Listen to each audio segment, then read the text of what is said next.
اعوذ باللہ من الشیطان الرجیم بسم اللہ الرحمن الرحیم۔ محترم ناظرین السلام علیکم۔ ایک یہودی کو آپ صلی اللہ علیہ وآلہ وسلم سے چند دینار قرض واپس لینا تھا۔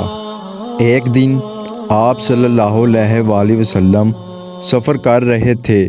اچانک وہ یہودی آپ صلی اللہ علیہ وآلہ وسلم کو مل پڑا اور کہنے لگا کہ جب تک آپ میرا قرض واپس نہیں کریں گے تو میں آپ کو جانے نہیں دوں گا۔ آپ صلی اللہ علیہ وآلہ وسلم نے فرمایا، اس وقت تو میرے پاس دینے کے لیے کچھ نہیں ہے۔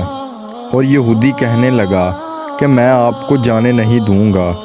اگر یہ بات ہے تو میں تیرے ساتھ بیٹھ جاتا ہوں، میں نہیں جاتا۔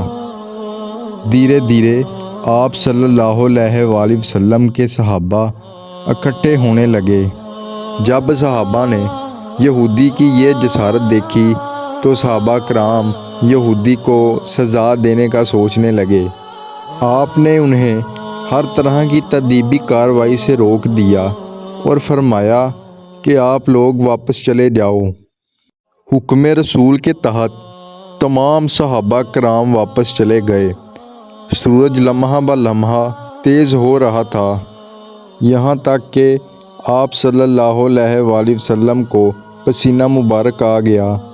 اس کے باوجود بھی آپ صلی اللہ علیہ وآلہ وسلم نے کوئی غصے کا اظہار نہ کیا اور نہ ہی کوئی سخت جملہ بولا۔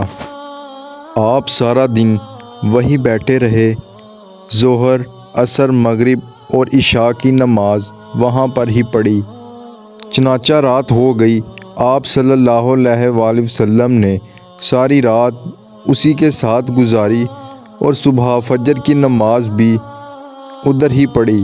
صحابہ آئے اور آ کر یہودی کو ڈرانے دھمکانے لگے کہ یا رسول اللہ، اس کی اتنی ہمت کہ یہ آپ کو یرغمال بنا کر اپنے پاس بٹھا لے۔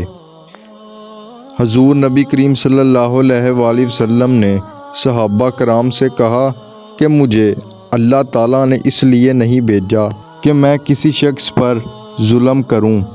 جب دن چڑھا تو یہودی آپ صلی اللہ علیہ وآلہ وسلم سے متاثر ہو کر اسلام قبول کر لیا اور کہنے لگا کہ میرا مقصد آپ کو یہاں پر روکنا نہیں تھا، بلکہ میرا مقصد آپ کا صبر دیکھنا تھا، کیونکہ یہ میں نے تورات میں پڑھا ہے۔